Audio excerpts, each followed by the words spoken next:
एक ब्राह्मणाचा मुलगा काशीला गेला शिक्षण घेण्याकरता. त्यांनी काशीला जाऊन शिक्षण घेतलं आणि 12 वर्षानं तो घरी आला.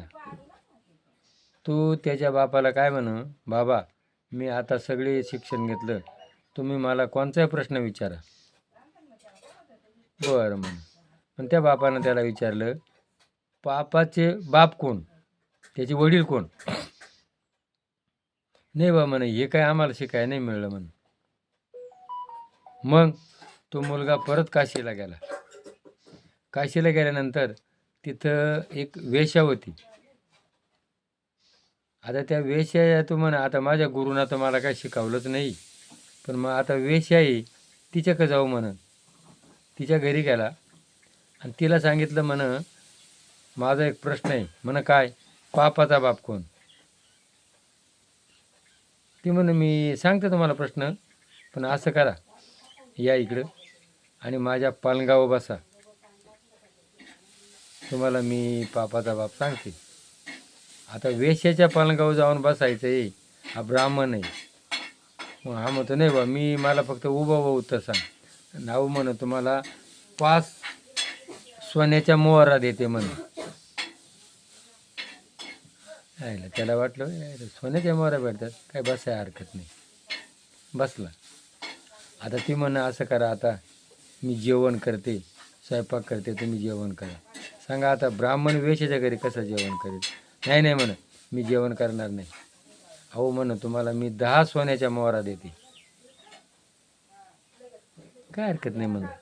स्वयंपाक बनवला आणि जेवण केलं आणि ते जेवण घेऊन आली आणि तिनं काय केलं, हात घातला आणि त्याच्या तोंडात घास घालायला लागली.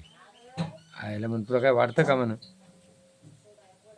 अहो म्हणं, तुम्हाला अजून मी 5 सोन्याच्या मोहरा देते, काय हरकत नाही म्हणून.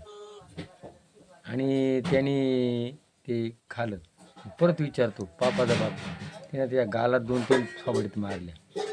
काय तुला वाटतं का मला मारलं म्हणून? म्हण, हाच पापाचा लोक. मी कोण आहे? वेश्या आहे. आणि वेश्या असताना तू माझ्या पलंगावर बसला, माझे अन्न खातो, माझ्या हातचं तू जेवण करू राहिलाय, हा लोभ. पापाचा बाप कोण? लोभ, स्वार्थ. बाबा आळंदीला जातात, अभ्यास करतात, कीर्तन करतात आणि काय पाहिजे, मला एवढी सुपारी पाहिजे, मला तेवढी सुपारी पाहिजे. भारत देश स्वतंत्र होण्याकरता भगतसिंग, राजगुरू, मदनलाल धिंगडा यांनी जीवाचं बलिदान केलं. आता शिवाजी महाराज येतील, शिवाजी महाराजांची जयंती येईल. त्यांनी आपला मराठा स्वतंत्र केला आणि जे निवडून आलेले आमदार, खासदार जे आहेत आणि मग त्यांना सत्ता मिळाली का ते काय करतात, त्यांना कोण लागतो? पापाचा बाप. पैसा कसा मिळेल? पंचायत समिती, सरपंच, जिल्हा परिषद, जेवढे आज शेतकरी इकडे उपाशी मरतो, आत्महत्या करतो. बघा, आत्महत्या केल्यानंतर ते पाप कोणाला लागणार?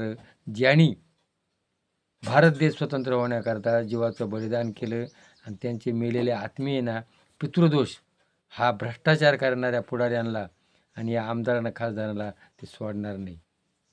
काय तुम्ही जे भ्रष्टाचार करून कमवलेला पैसा आहे, शेतकरी आत्महत्या करतो आणि त्या आत्महत्याची तळतळाट तो भगतसिंग, राजगुरू, मदनलाल धिंगडा जे आहे त्यांनी ते प्राण दिलेलं आहे, ते तुमच्या बोकांडी राहणार नाही.